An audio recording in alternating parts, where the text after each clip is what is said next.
Welcome to Fog Street Mysteries. Don't forget to share thoughts. Now let's begin. Nero Wolfe and the Widowmaker's Game, when belief certainty becomes a weapon. Nero Wolfe style mystery. Chapter 1, The Widow Who Wouldn't Cry. I was on my third telephone call of the morning, which is to say I was already late for everything that mattered, when Fritz announced the widow. He didn't say widow, of course. Fritz has a professional aversion to melodrama. He said, "A lady is here, Archie." She is composed, which, coming from Fritz, meant she either had ice water for blood or something worse. That I covered the mouthpiece and glanced toward Nero Wolfe's back. He was seated in his red leather armchair, immense and unmovable, facing the window that overlooked West 35th Street. The orchids behind him glowed faintly in their glass house, like pale witnesses who never forgot anything. Wolfe had already decided the morning would not be interrupted. His beer sat unopened at his elbow. His eyes were closed in that way that meant thinking, not sleeping, though the difference is subtle if you're not on his payroll. "She has an appointment?" Wolfe asked without turning. "No," Fritz said. "Then she does not exist," Wolfe replied. That I sighed. "Fritz, ask her if she's crying." Fritz looked faintly scandalized. "She is not." Wolfe opened his eyes. That was how Marion Blackwell entered our lives. She walked into the office like someone who had already paid for the room and expected it to remain standing. No black veil, no trembling hands, no theatrical grief. She wore a dove-gray coat, perfectly tailored, and her gloves were folded, not clenched, in her right hand. Her face was calm, attractive, and empty in a very expensive way. "That I am Marion Blackwell," she said. "That my husband died 3 nights ago." Wolfe inclined his head the exact fraction he reserves for facts. "Please be seated, Mrs. Blackwell." She sat. She did not sigh. She did not look at the orchids, which I noticed immediately because everyone looks at the orchids. "That I am told," Wolfe said, "that the police believe your husband's death was natural." "They do," she said. "They are correct." That earned her my full attention. Wolfe steepled his fingers. "Then you have come to the wrong address." "No," she said calmly. "That I have come to the only address where intelligence is not offended by coincidence." That was her first move. Wolfe noticed it too. "Proceed," he said. "My husband, Charles Blackwell, collapsed during a private poker game," she said. "4 men present. All friends. All wealthy. All healthy, were," I muttered. She looked at me. Her eyes were sharp, not angry, just precise. "Yes. Were." Wolfe said nothing. She continued. "3 years ago, another man died at the same table. 2 years ago, another. Last year, a fourth." That I blinked. "Same table as in furniture, or, as in game," she said. "Same players. Same stakes. Same cards." Wolfe shifted slightly. "That was movement enough to qualify as interest." "Natural causes?" Wolfe asked. "Yes," she said. "Every time." "And yet," Wolfe said, "you are here." "That I am here," she said, "because my husband did not lose at cards." Silence settled. Fritz hovered near the doorway, pretending not to listen and failing. Wolfe finally spoke. "Mrs. Blackwell, are you suggesting murder?" "No," she said. "That I am suggesting design." That did it. Wolfe reached for his beer and opened it with a soft, decisive click. "Archie," he said, "take notes." "That I already was." She explained that the poker circle called itself, half in jest, half in arrogance, the Widowmaker's Table. High stakes, private apartments, no outsiders. The men rotated locations, never used the same dealer twice, and prided themselves on probability. Not luck, probability, they believed. She said, "That risk could be mastered." "And your husband?" I asked. She hesitated. "Just a fraction." That he believed nothing touched him unless he allowed it. Wolfe's eyes sharpened. "Hubris," he said. "That a reliable accelerant." That I asked the practical question, who benefits when a man drops dead mid-hand? She met my gaze. "The widows." That one landed badly. I waited for grief, or guilt, or anger. None came. "Insurance?" I asked. "Yes, large, impeccable." Wolfe exhaled through his nose. "Mrs. Blackwell, if this is merely an exercise in regret, I do not regret," she said. "That I want to know who built the game." Wolfe leaned back. "You do not wish the killer identified?" She shook her head. "Killing implies intent and force. This was neither. I want the architect. The man who made death inevitable." That word, inevitable, hung in the air like smoke. Wolfe closed his eyes again. "Archie, yeah, call Inspector Kramer.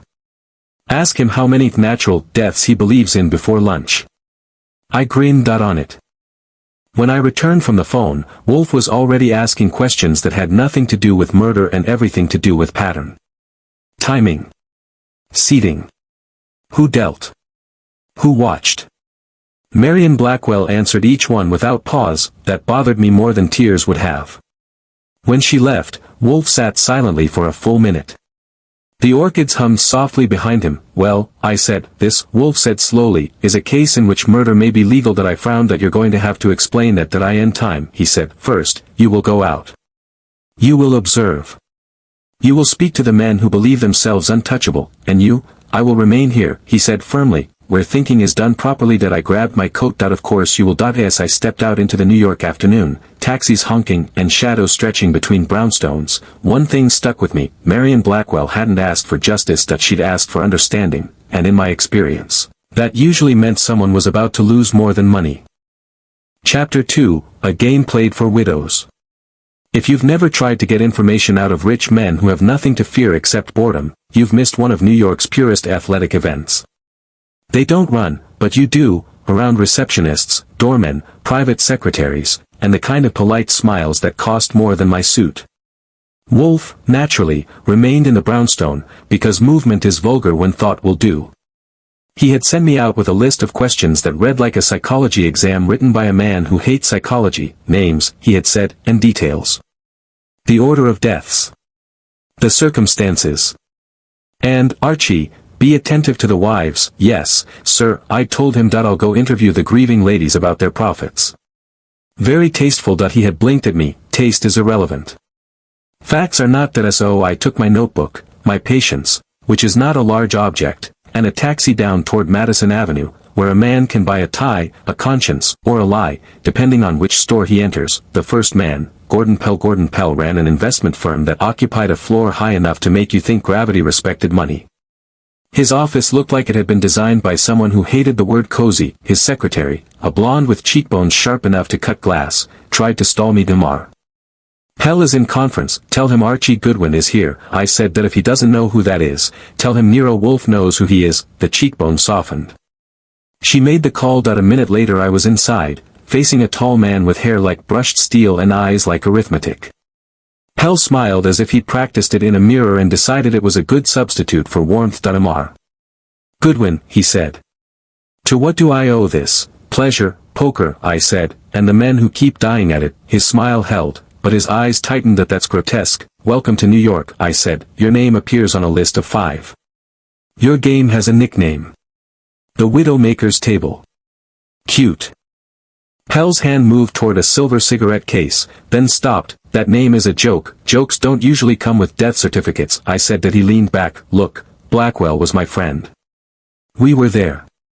The man complained of indigestion, went pale, and fell. We called an ambulance. The doctor said heart. Did you call the police? We called his wife, Pell said, like a man quoting etiquette. She handled the rest. That was my first small contradiction. If a man drops dead in the middle of a high-stakes private game, most people call the police, unless they've already arranged their thoughts about what happens next. Who hosted? I asked. Pell's eyes flicked. Just once. A friend. Name? Confidential. I smiled. I'll put confidential on the report. Kramer will love it. That name, Kramer, did more than my smile.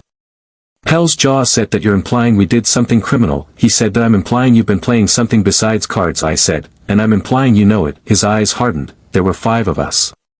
There always are. It's tradition. A stable number.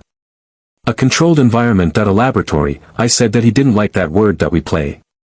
We talk. We drink beer. I asked sweetly. He blinked. Scotch. That was note number 2.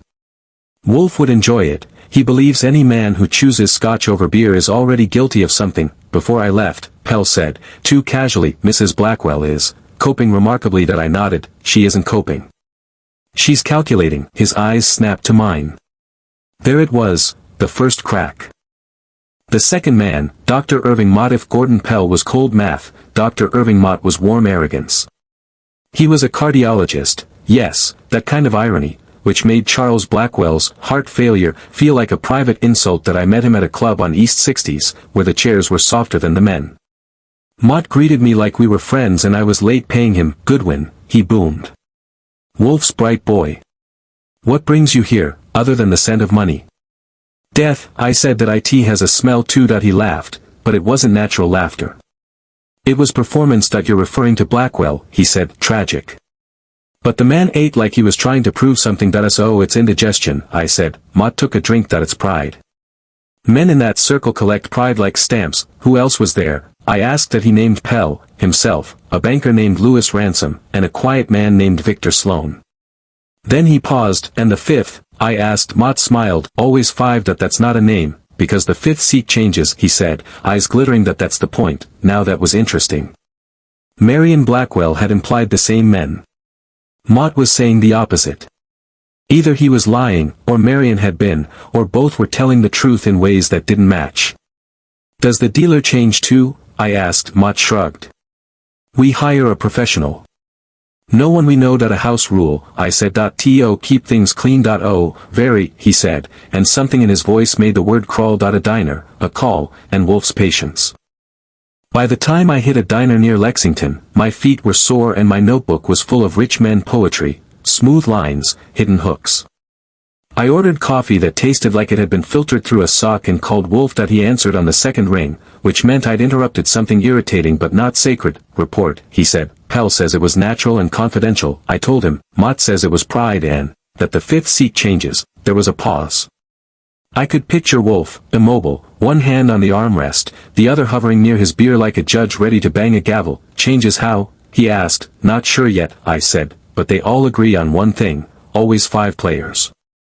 Always the same kind of cards. Always private.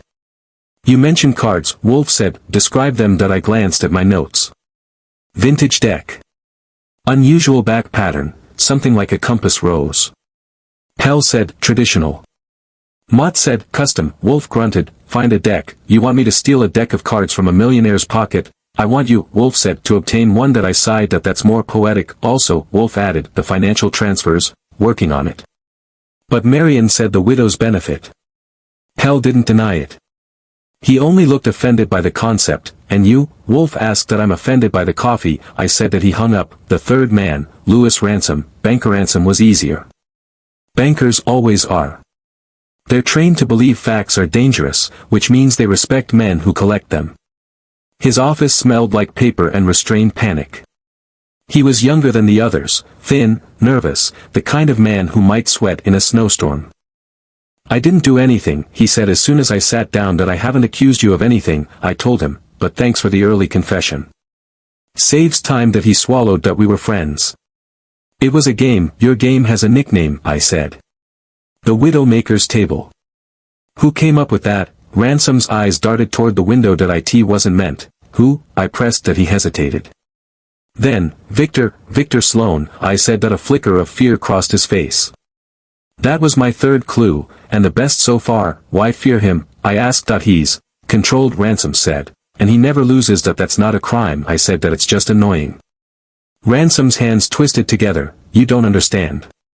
It's not about money. I leaned in. Then what is it about? He opened his mouth, then stopped. His phone rang. He snatched it like a lifeline, murmured a few words, and hung up with a face that had gone pale. What? I asked. He stared at me. There's been another collapse. My stomach dropped. At the table. He nodded, barely. The game is tonight. Someone has been taken away in an ambulance. Outside, the city kept moving like it hadn't heard. Cabs honked. Men shouted. Somewhere a radio played something cheerful and wrong. I stood. Ransom, who hosted, his lips trembled.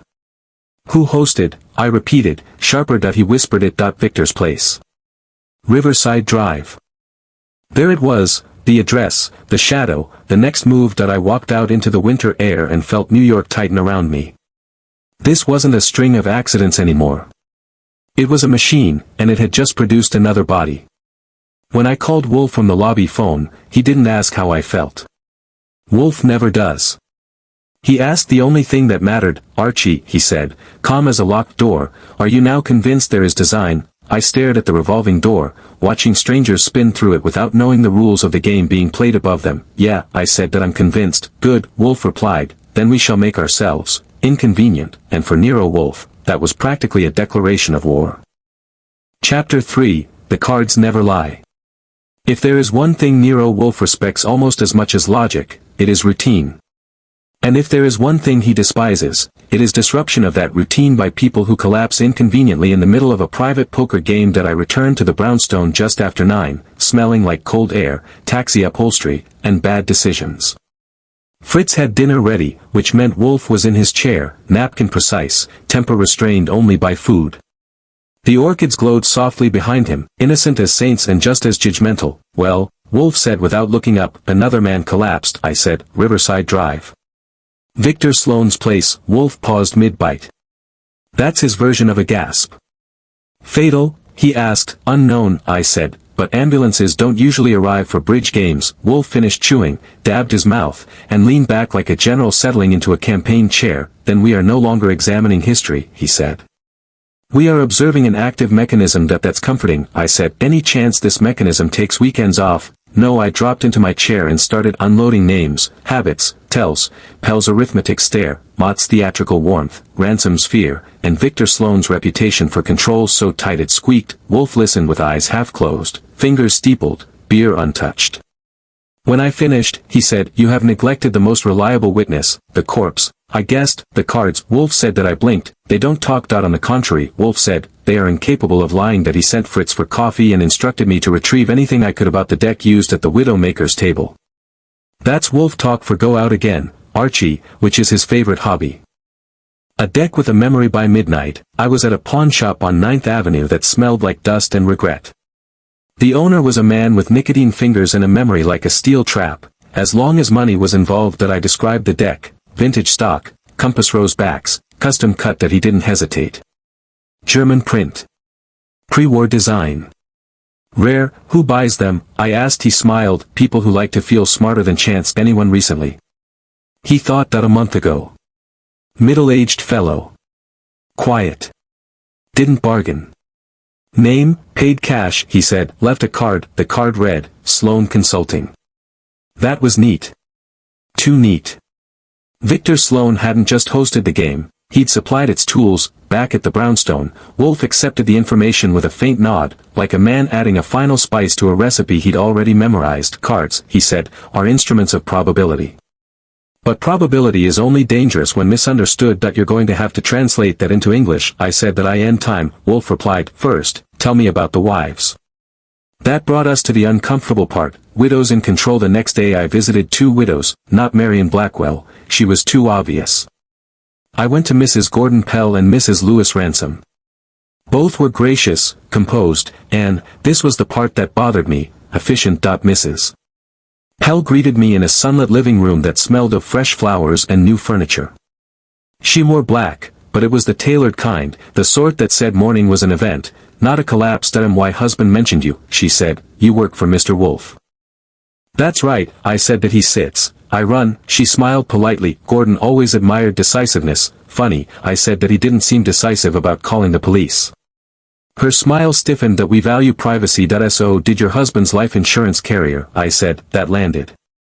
She didn't deny it, just adjusted her posture. The policy was generous, she said, but entirely proper. Who suggested it? I asked. She hesitated. Just long enough. An advisor, she said. Someone Victor recommended. Victor again. Always Victor. Mrs. Ransom was different. Nervous. Pale. She met me in a diner near Central Park, pushing her coffee cup around like it might explode. I didn't want the money, she whispered. Lewis insisted. Who insisted harder? I asked. Lewis, or the man who told him it was safe? Her eyes filled, but no tears fell. That was becoming a theme. Victor said the risk was controlled, she said, that stress could be measured stress. That phrase stuck with me like a fishbone. Back to the chair. When I reported back, Wolfe listened in silence. Fritz hovered with beer. Wolfe waved it away, which meant his mind was working overtime. Insurance, Wolfe said finally, predictable. Vulgar. But not sufficient. Then what is? I asked. Timing, Wolfe said. Sequence. You said Blackwell did not lose, right? I said that he was winning, and yet he collapsed. Wolfe said, that contradicts the theory of stress from loss that I found, unless the stress wasn't about losing. Precisely, Wolfe said. What if the stress was induced by certainty? That stopped me. You mean knowing you're about to win? or knowing, Wolfe said carefully, that you cannot lose, that idea sat between us, ugly and dangerous. A late-night call at 11, the phone rang. Wolfe scowled at it like it had insulted him personally. That I answered. Goodwin, Inspector Kramer's voice came through, gravelly and annoyed. You working on that poker mess? Define working, I said. The man who collapsed last night, Kramer said. Victor Sloan. I blinked that he collapsed at his own game, dropped like a sack of laundry. Kramer said, alive, but barely. Heart arrhythmia. Docs say he'll live, if he stops doing whatever the hell he's been doing. That I looked at Wolfe. He was smiling.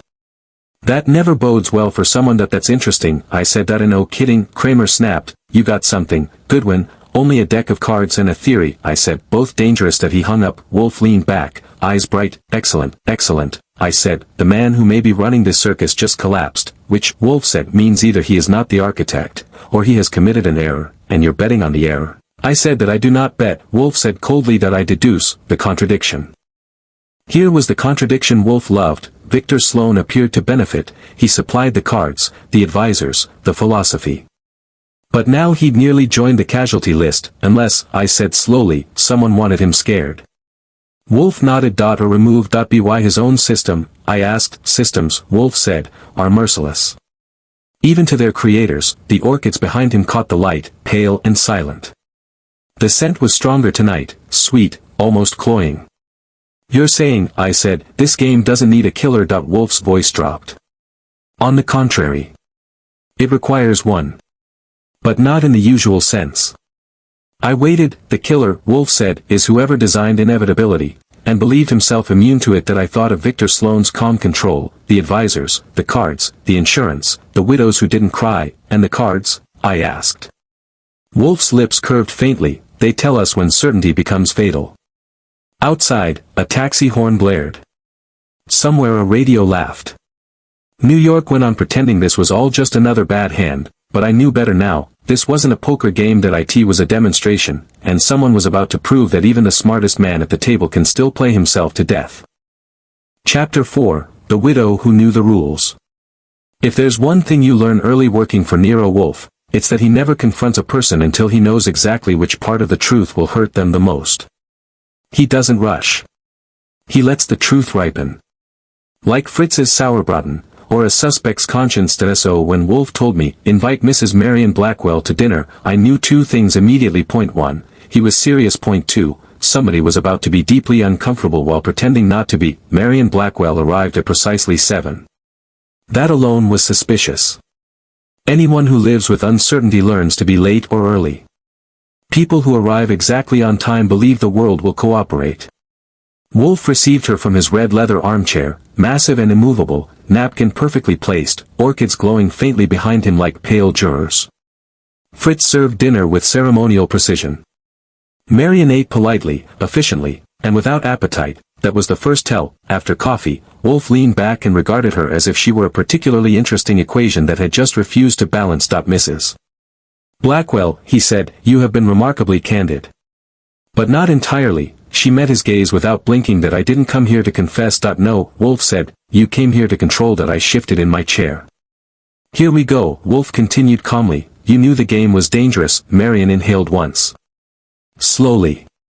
Then she nodded. Yes, she said. That I knew. That landed harder than a scream would have. I leaned forward. You knew your husband was playing Russian roulette with a deck of cards, and you let him. She looked at me then, and for the first time, her composure cracked. Not grief, not fear, but irritation. That he believed he was untouchable. She said, you don't stop a man like Charles Blackwell.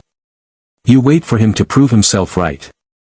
Or wrong, I said. Wolfe raised a hand. When did you first become aware of the danger? She hesitated again, just a fraction too long. Wolfe noticed. Before the insurance, she said finally. There it was, the policies, Wolfe said. They were not your husband's idea. No, she said, they were. Encouraged. By Victor Sloan, I asked. She shook her head. Victor discussed probabilities. Someone else discussed protection, names, Wolfe said. She smiled faintly. I don't know his name. He was introduced as a consultant. Behavioral analysis. Risk assessment. That phrase again. Risk assessment. Stress measured. Controlled. He attended the games, Wolfe asked. No, she said, never sat at the table. He observed. Spoke occasionally. Took notes. Wolfe's eyes sharpened. Observation without participation. Yes, that I muttered. That's the best seat in the house. Marion ignored me. That he explained the game wasn't about winning money. It was about proving dominance over chance and death. Wolfe added. She didn't deny it. Outside, a taxi honked. Somewhere down the block, laughter drifted up from a bar. Life, unbothered by theory. You loved your husband, Wolfe said. Yes, she said, and this time it sounded real. Then why are you not angry? Wolfe asked. She folded her gloves carefully on the table. Because he chose to play. That answer was honest and chilling. The moral fault line. After Marion left, the house felt heavier. The orchid seemed to lean inward, as if listening. Well, I said. Wolfe did not answer immediately. He stared at the empty chair where Marion had Saturday. She is not innocent, he said finally, but she is not the architect. No, I agreed. She's an accessory to arrogance. Indeed, Wolfe said, her guilt is passive. She permitted risk in exchange for certainty, which makes her human, I said, and annoying. Wolfe ignored that. The consultant interests me. He's a ghost, I said. No name. No seat.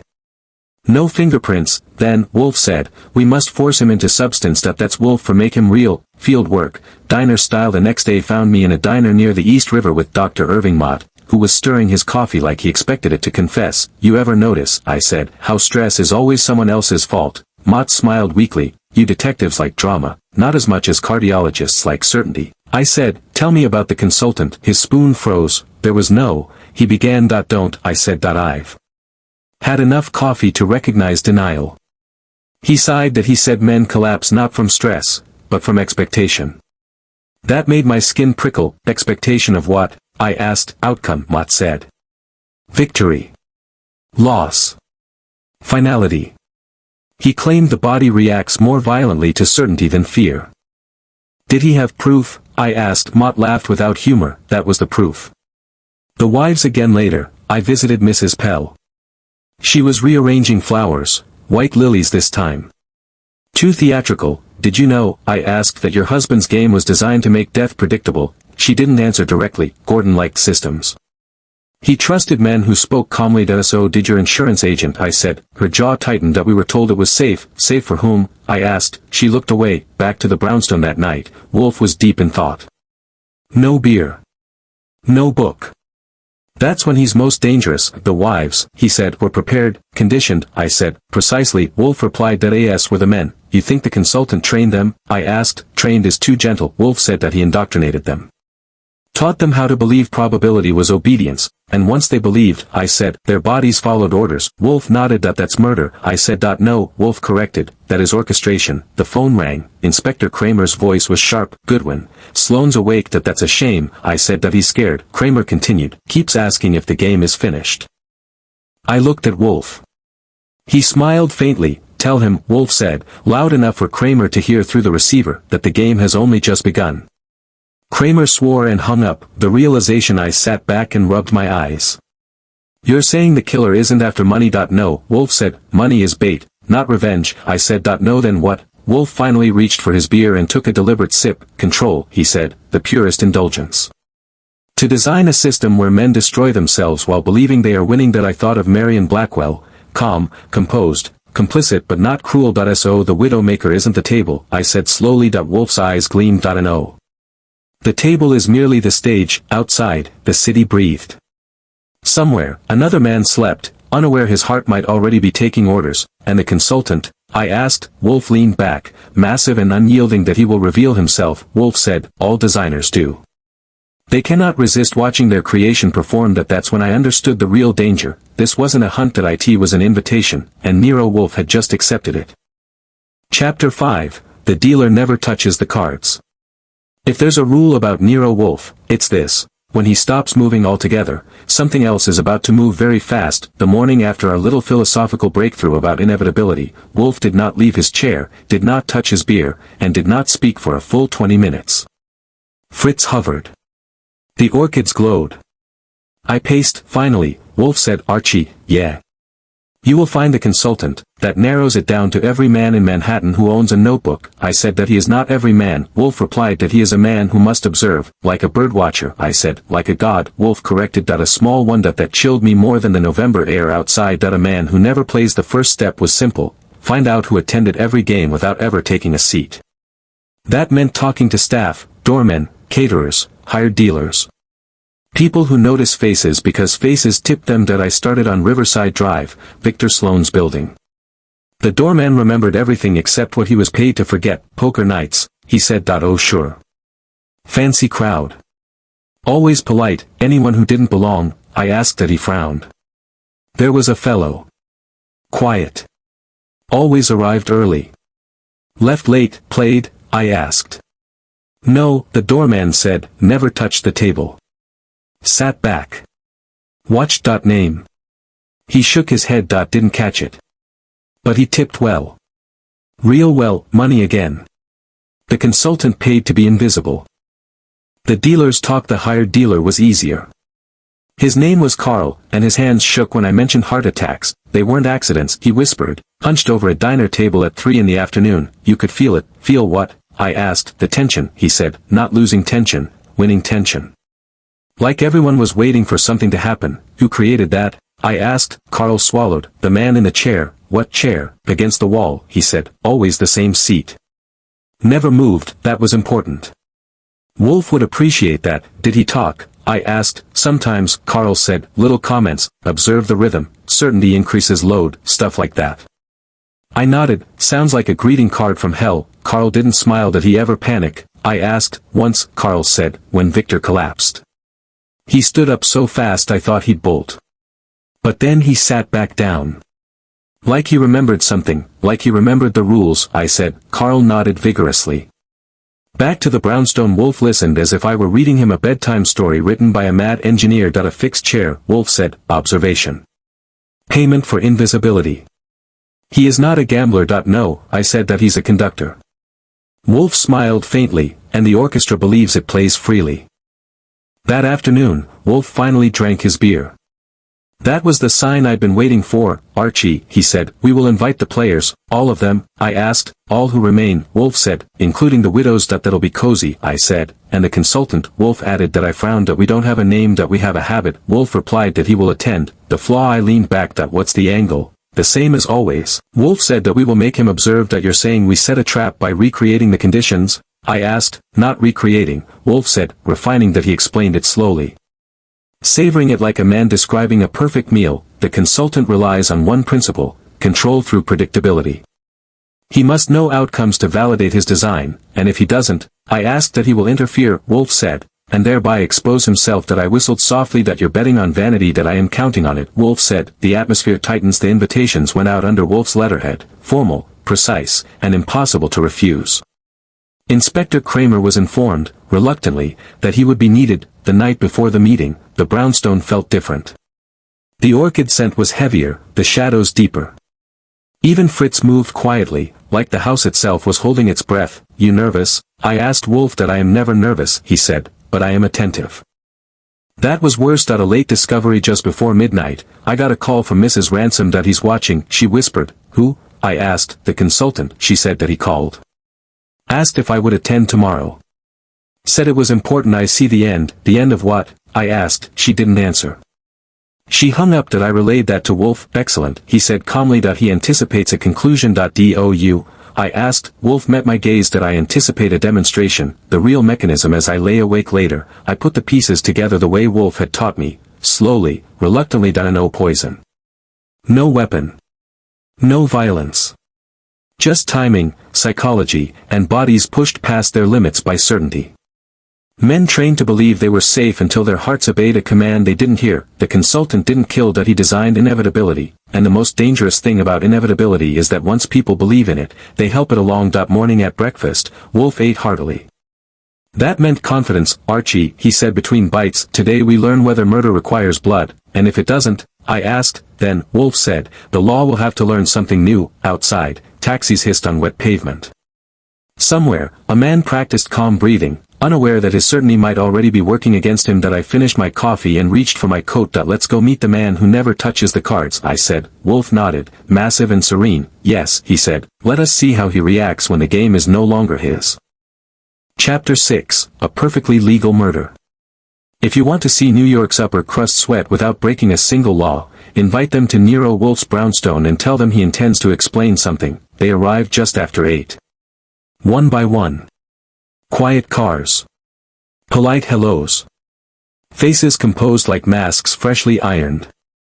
Gordon Pell first, tall, cool, already calculating exits. Dr. Irving Mott next, bluff confidence hanging a little crooked tonight. Louis Ransom came in pale and twitchy, as if he'd been subpoenaed by his own conscience. The widows followed, Marion Blackwell serene as a marble statue, Mrs. Pell brisk and defensive, Mrs. Ransom wrapped in nerves and perfume. Inspector Kramer stood near the door pretending he wasn't enjoying himself, and then there was the consultant. That he arrived last, exactly as Wolfe predicted. Medium height.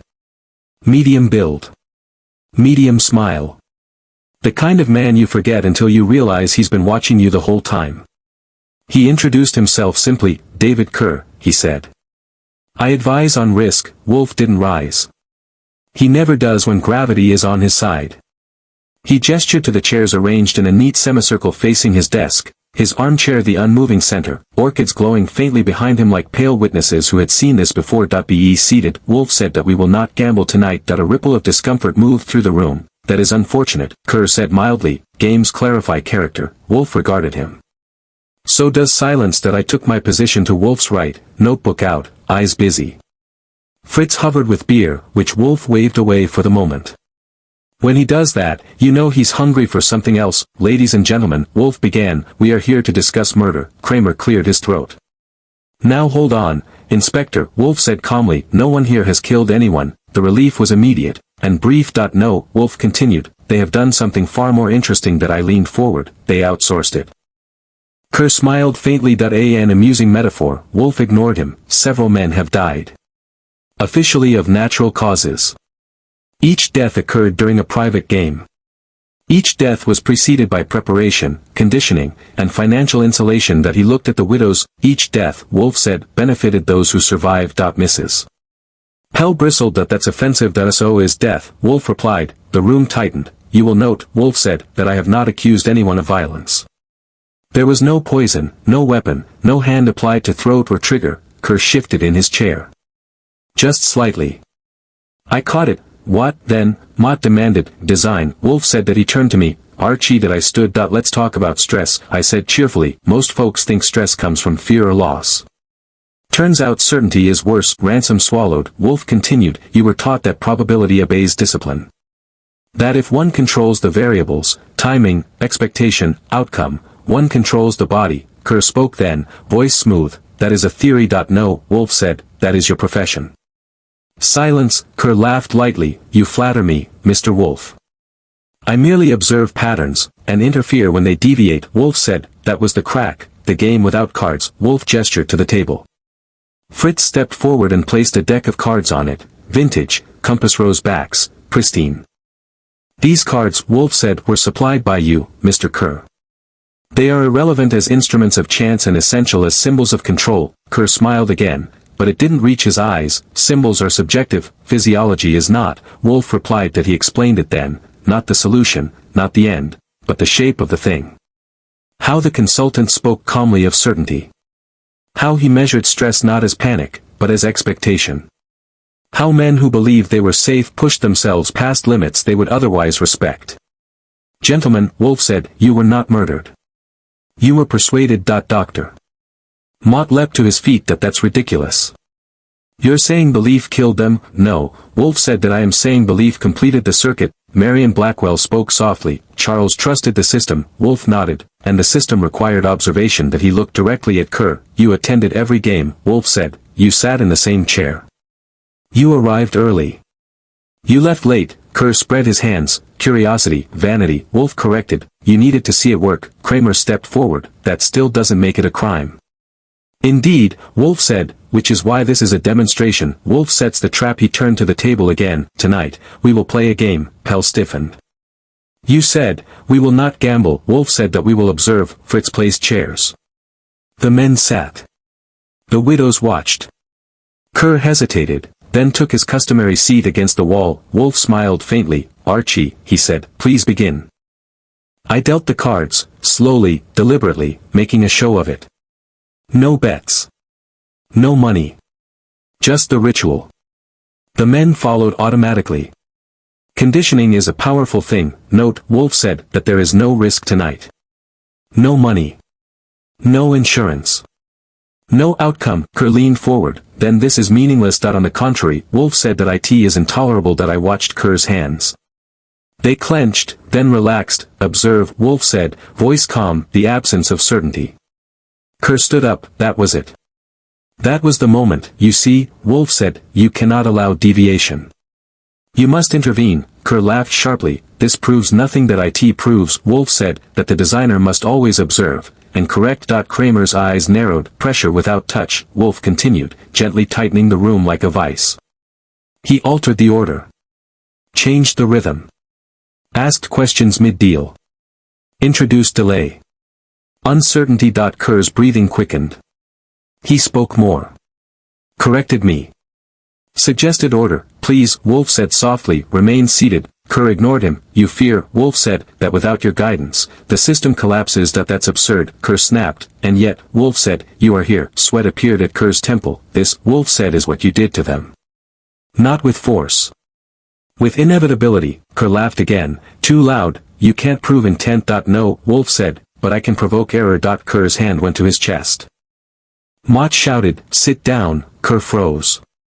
For one terrible second, I thought we were about to watch history repeat itself. Then Kerr exhaled, long and shaky, and sank back into his chair. Wolfe nodded, control restored. Kramer moved closer. The legal edge. You see, Inspector, Wolfe said, murder need not be illegal to be deliberate. The law recognizes negligence. Recklessness. Design. Kramer grimaced. You're saying he engineered conditions? Yes, Wolfe said, and profited from them. Kerr stared at Wolfe, eyes blazing now, not fear, but rage. They chose to play this. So did the victims of defective bridges. Wolfe said, choice does not absolve design. The room was silent except for breathing. Wolfe leaned back, finally taking his beard. We are not finished, he said, but the game is. I closed my notebook and looked at Kerr, who now understood something too late. He had believed himself immune, and Nero Wolfe had just shown him otherwise. Outside, the city hummed, unaware that a new kind of murder was being defined inside a brownstone that smelled of orchids and judgment. And we were not done yet. Chapter 7, Checkmate Without Blood. The thing about Nero Wolfe is that when he's satisfied, the room knows it before the people do. The chairs were still in their neat semicircle, the deck of cards still resting on the table like a tame animal that had just shown its teeth. Inspector Kramer stood close enough to smell Wolfe's beer, which is a dangerous distance for a man who prefers his authority uncontested.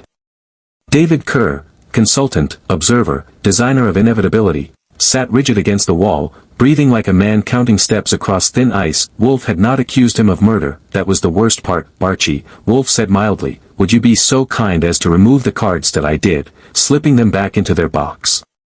Kerr's eyes followed them, and for half a second his control faltered. It was like watching a magician panic when someone pockets the rabbit. Amar. Kerr, Wolfe said, you are uncomfortable. Kerr forced a smile. I dislike theatrics, and yet, Wolfe said, you rely upon them. Silence stretched. The widows watched. Pell stared at the floor. Ransom looked like he might faint if someone said his name too loudly. Dr. Mott kept glancing at Kerr, as if waiting for instruction. That was the tell. Wolfe saw it too. You trained them, Wolfe said quietly. Not to play cards, but to obey structure. That's absurd, Kerr snapped. They were adults. Intelligent men, precisely, Wolfe said. Children are unpredictable. Intelligent men crave certainty. I leaned in. You sold them a feeling, I said. Safety. Kerr laughed sharply. You can't arrest a feeling. No, Wolfe said, but one can indict a method. Inspector Kramer cleared his throat. Let's be clear. You're saying this man coached them into, what? Thinking themselves to death. Wolfe regarded him patiently. I am saying he designed conditions in which physiological collapse became probable, repeatable, and profitable. Kramer grimaced. That's a stretch. Is it? Wolfe asked. Dr. Mott. All eyes swung to Mott. He stiffened. Dr. Wolfe continued, you testified that expectation induces greater cardiac stress than fear. You said so yourself to Archie. Mott swallowed. That I in theory, that I in practice. Wolfe said, you witnessed it 4 times. Mott's face drained. That I didn't. You observed, Wolfe corrected, and you continue to attend. That landed. The word attend hung there like an unpaid bill. Kerr stood up. This is nonsense. You're dressing philosophy in legal language. Sit down, Wolfe said. Kerr did not. That, Wolfe said, nodding, is the flaw. Kramer's eyebrows lifted. What flaw? Wolfe's voice was calm, but there was steel under it. The designer must intervene. Kerr's mouth opened. Closed. You cannot tolerate randomness, Wolfe said. Without your presence, the system decays. Tonight, when the game lacked stakes, you felt compelled to correct it. That proves nothing, Kerr said hoarsely. That it proves, Wolfe said, that your role is essential. That I stepped forward, and essential roles leave traces. Kerr turned to me sharply. You have nothing. Actually, I said, I have a stack of insurance referrals, notes taken by hired dealers, payment records to consulting firms, and widows who all heard the same soothing speech. Marion Blackwell's gaze dropped to her gloves, and I added, a very interesting call you made last night. Kerr froze. You told Mrs. Ransom it was important she see the end, I said. Care to explain what ending you had in mind? Kerr's composure cracked, not shattered, just enough to show what was underneath. That I wanted closure, he said. Wolfe smiled faintly. Designers always do. The collapse without a body. Wolfe leaned forward. When he does that, it's like a mountain shifting. Noir. Kerr, he said, you engineered a system that required your observation. You measured stress. You timed expectation. You sold certainty. Kerr's voice rose. They asked for it. They wanted control. Over money. Over risk. Over death, and you gave them, Wolfe said, a mirror. Kerr laughed. Wild now, they broke themselves. Yes, Wolfe said, according to your design. That word, design, did it? Kerr's shoulders sagged. His voice dropped. That I never touched them. No, Wolfe said, you never touched the cards either. Kramer stepped in. That's not a confession. Wolfe nodded. That it is not intended to be. He turned to Kerr again. Tell me, Mr. Kerr, what happened when Victor Sloan collapsed? Kerr hesitated. You panicked, Wolfe said, because the system attacked its own creator. Kerr's lips trembled. I miscalculated. There it is, Wolfe said softly. I felt the room lean in. Miscalculation implies design. Wolfe continued. Point 1 does not miscalculate accidents. Kerr sank back into his chair. For the first time, he looked small. I didn't intend for anyone to die, he whispered. Wolfe shook his head. Intent is not required. Only inevitability. The widows stirred. Mrs. Pell covered her mouth. Mrs. Ransom began to cry, not loudly, just quietly, like a machine finally switched off. Marion Blackwell said nothing. Kramer's dilemma. Kramer rubbed his face. Even if I buy this, and I don't, you've got no statute for it. No poison. No assault. No conspiracy, Wolfe said. Kramer frowned. To commit what crime? To profit from engineered harm, Wolfe said. To induce lethal risk under false assurances. To defraud through misrepresentation of safety. Kramer's eyes narrowed. He looked at Kerr. Then at the widows. Then back at Wolfe. You're hanging this on a theory, he said. Wolfe smiled. On evidence. I handed Kramer my notebook. You'll find payment trails, insurance timings, advisory memos, and a pattern so neat it could only have been planned. Kramer flipped pages, scowling. Kerr looked up suddenly. They wanted it, he said desperately. They begged me to make it safe. Wolfe's voice was gentle now. You made it predictable. Kerr closed his eyes. That was as close to a confession as a man like him would ever come. Aftermath. In the shadows the room slowly emptied. Pell left without a word. Maud avoided everyone's eyes. The widows departed separately, each wrapped in her own version of relief and guilt. Kramer stayed. You're enjoying this, he accused Wolfe. I am enjoying accuracy, Wolfe replied. Kramer sighed. I'll need statements. Time. Warrants, you will have them, Wolfe said. Kramer paused at the door. You know this'll be messy. Truth, Wolfe said, usually is. When the door closed, the house seemed to exhale. Fritz appeared with fresh beer. Wolfe accepted it at last. I sank into my chair. So that's it, Wolfe sipped. It is sufficient, for now, I said. Yes, Wolfe agreed. The quiet victory. Later, after midnight, Marion Blackwell returned alone. She stood in the doorway, hands folded, face calm but tired. You were right, she said to Wolfe. I am often correct, he replied. You didn't accuse me, she said. No, Wolfe said, you accused yourself. She nodded. Will he be punished? Yes, Wolfe said, not for killing, but for designing. She considered that. That may be worse. When she left, I looked at Wolfe. You ever feel bad about not pulling a trigger? No, Wolfe said, triggers are crude. Outside, a taxi hissed past. Somewhere, a late-night diner served coffee to men who believed tomorrow would behave. That I finished my beer and stood. One chapter left, I said. Wolfe closed his eyes, orchids breathing softly behind him. Yes, he said, the one where we explain why certainty is the deadliest game of all. Chapter 8, The Widow-Maker Loses.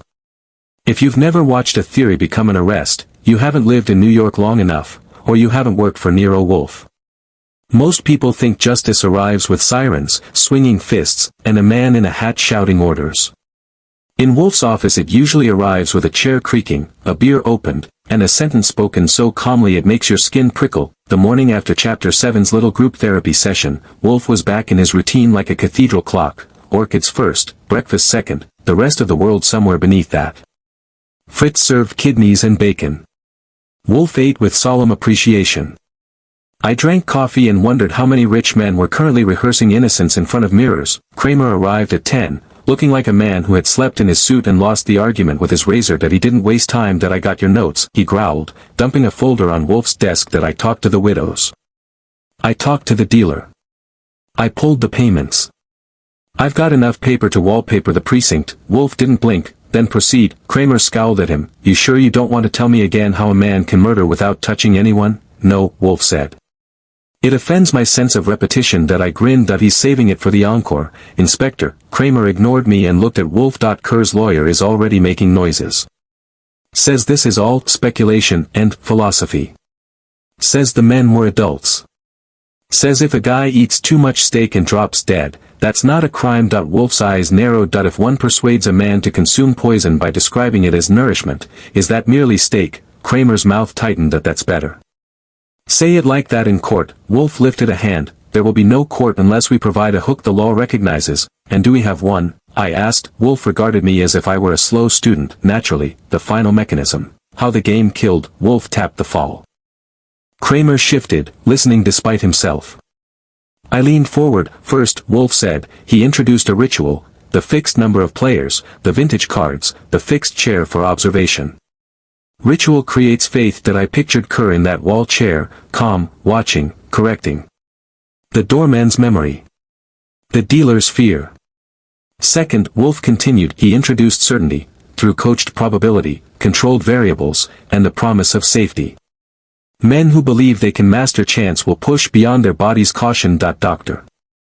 Mott's phrase came back, expectation is worse than fear. Third, Wolfe said, he introduced profit, insurance policies and financial instruments arranged to reward the survivors, especially the widows.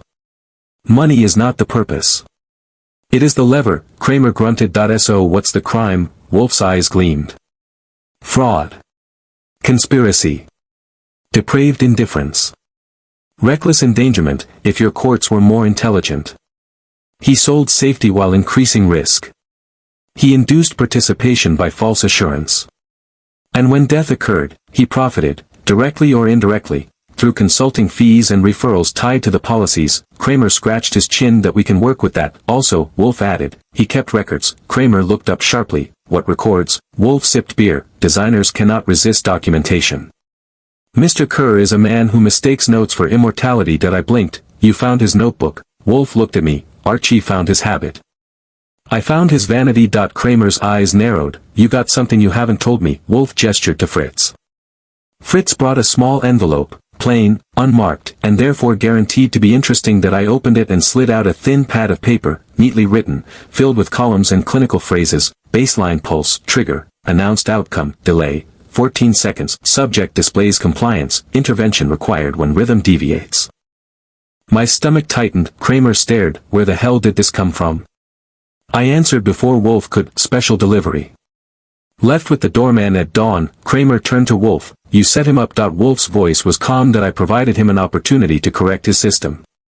He attempted to regain control by returning to the scene, retrieving his notes, and disposing of evidence.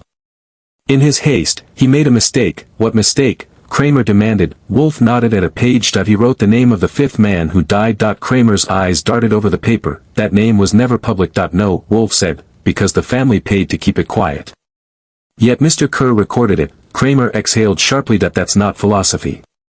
That's knowledge, and knowledge, Wolfe said, is the beginning of culpability. The arrest without drama. By afternoon, the brownstone smelled like orchids and official paperwork. Kramer had men outside. Warrants were arranged. Phones rang. Fritz looked offended by the noise and retaliated by serving excellent lunch. Kerr arrived just before 3. He wasn't invited. He barged in with his lawyer, thin man, thick voice, expensive suit. Kerr's face was pale, eyes bright with a controlled panic that was almost ironic. Mr.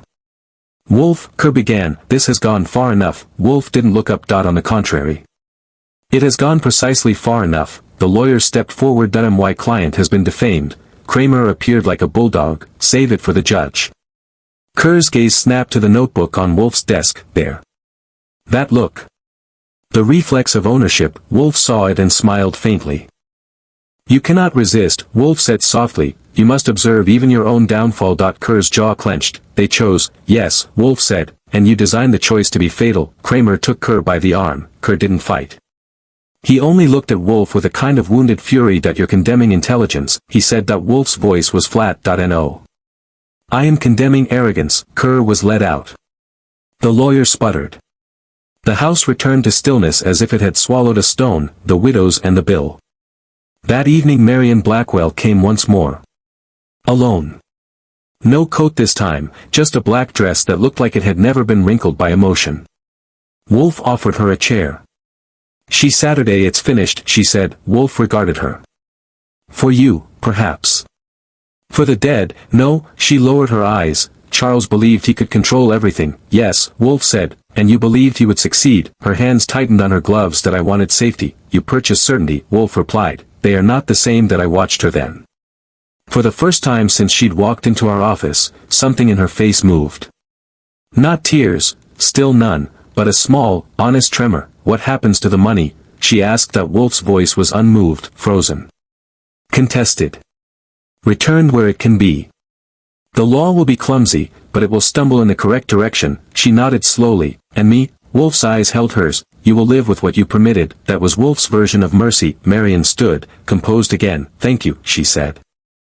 Wolfe did not respond. When she left, the room felt lighter and colder at once. Archie's last word later, after Fritz had cleared dinner and Wolfe had retreated to the orchids as if the plants might confirm his satisfaction, I sat alone at the desk and looked at the deck of cards Wolfe had kept, vintage backs.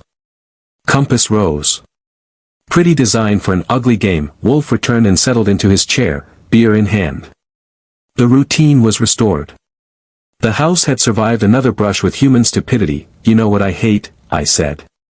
Wolfe raised an eyebrow. Your list is extensive. I hate a murder where nobody gets their hands dirty, I said, because it makes people think they're innocent. Wolfe sipped his beer. Innocence is not cleanliness. I nodded toward the cards. So what was the Widowmaker's game, really? Wolfe's eyes narrowed slightly, the way they do when he decides you've earned an answer. It was the oldest game, Wolfe said. The illusion of control, and the fatal move, I asked. Wolfe's voice was quiet, certainty. When a man believes the outcome is guaranteed, he stops listening to caution. He becomes obedient. I leaned back, letting the orchid's sweet scent fill the silence. Outside, New York kept humming, taxis, shadows, late-night calls, full of men who believed tomorrow was predictable. Wolfe lifted his beer. The Widowmaker lost, I said. Wolfe's mouth curved faintly. No, Archie.